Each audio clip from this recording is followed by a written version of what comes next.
Oh, sorry, I was watching Mank.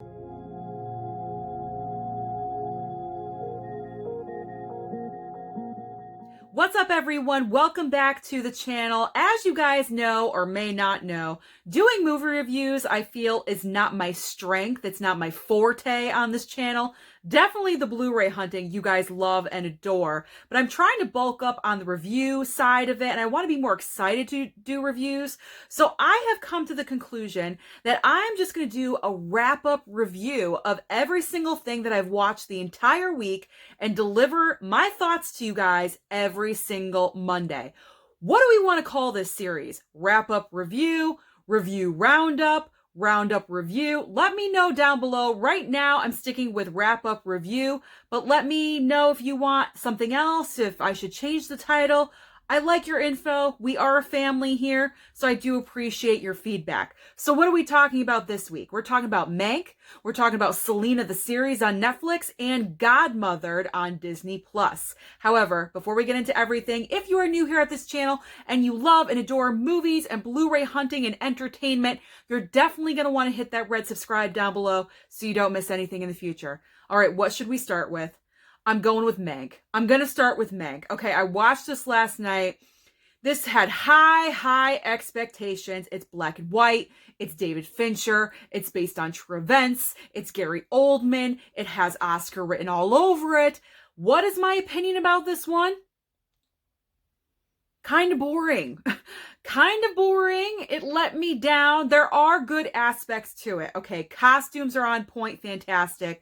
Cinematography is absolutely amazing with the black and white factor. You do have to work with that very technical, very carefully.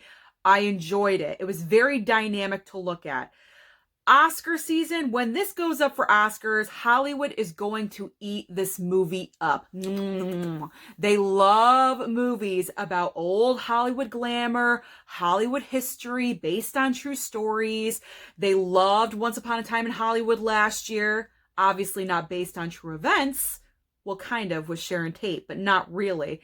This is really a true story. This is the behind the scenes of one of the greatest movies, probably the greatest movie of all time, which I've never seen, Citizen Kane.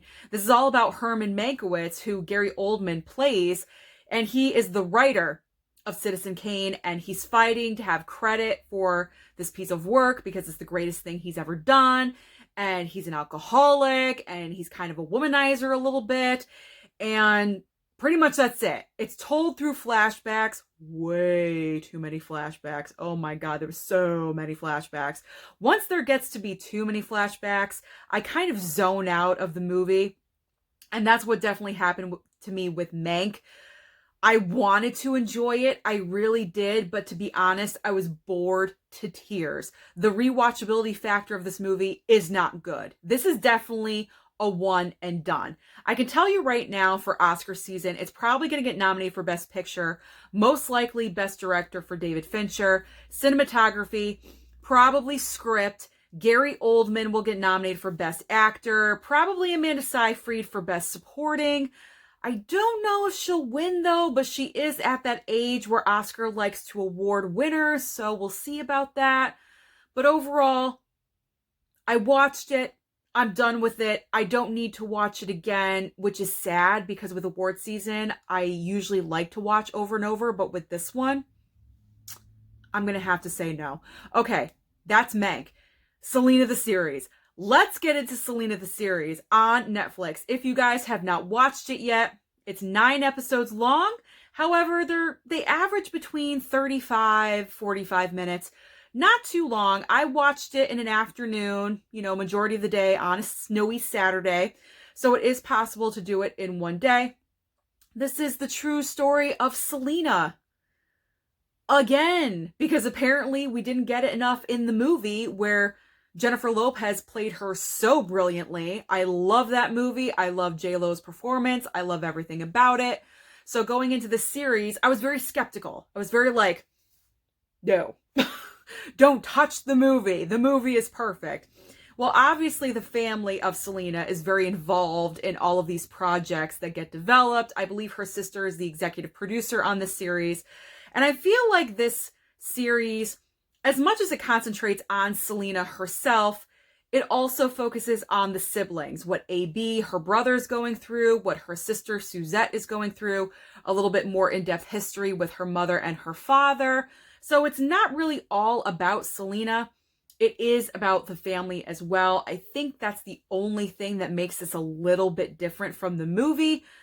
It's not a carbon copy, like shot for shot with the movie by any means. It's not like that whatsoever. There are different factors. The actress that they chose to play Selena, she's all right. She's all right. I mean, she's good and everything, but she's no J-Lo. She's no J-Lo. That's all I got to say. There was just something about J-Lo at that time.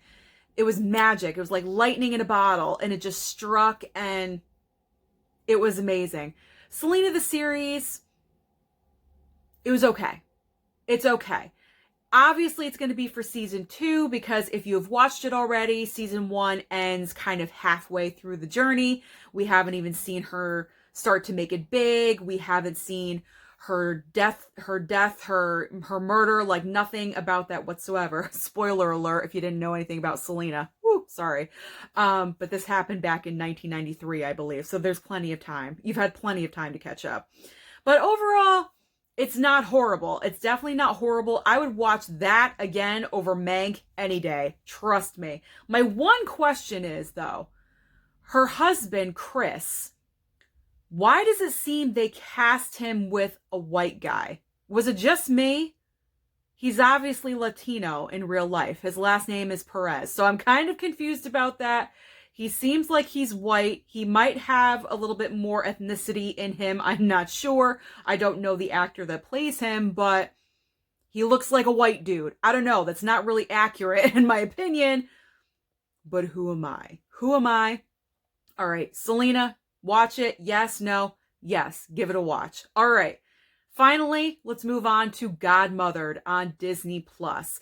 This was a cute, heartwarming story with Jillian Bell and Isla Fisher.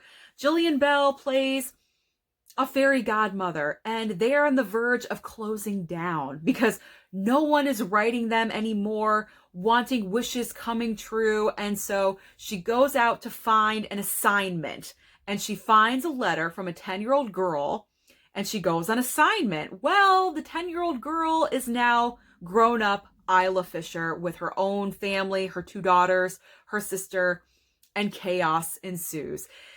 It's not the best movie in the world by any means, but around this time of year where everything seems to be beautiful and magical, and with everything that we're going through in 2020, having a movie like this where you can believe in a little bit of magic, it is heartwarming to the soul. I actually enjoyed this one the most out of all 3, believe it or not. I don't know. Seeing Jillian Bell as a fairy godmother was just pure entertainment. You usually see her in a crass comedy where she's just raunchy. And so to see her dressed up in a pink ball gown throughout the entire movie and just being wide-eyed and innocent and not knowing what is going on around her, but wanting to absorb everything at the same time was just so charming and heartwarming.